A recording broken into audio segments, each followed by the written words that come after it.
So when you're advertising on Facebook, a key process that you have to go through is choosing your target segments. And so you can see here how they allow you to find the people, quote, who are right for your business based on your MVCs, for instance. Can you find more of your MVCs here on Facebook? People similar to them. So segments.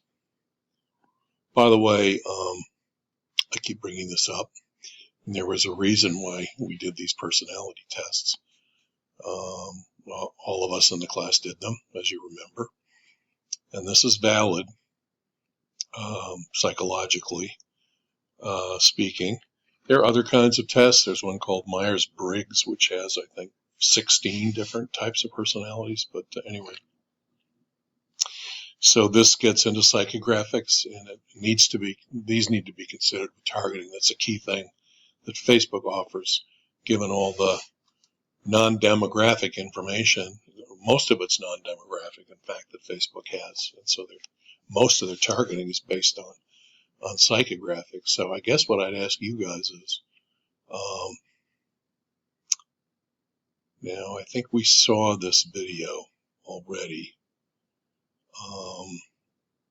in our class, but you know what? I am going to stop here. I'm going to slide this video in. It doesn't hurt to watch it again. It's a few years ago, but it's kind of at the beginning of the Cambridge Analytical scandal, but it's worth looking at again to see.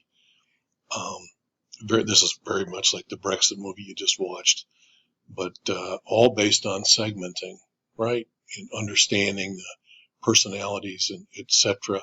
of different segments in Facebook, and then addressing messages, testing messages to find the most effective way to convince them what you want to convince them of, and then rolling out the program. And of course, it's going on right now in this election.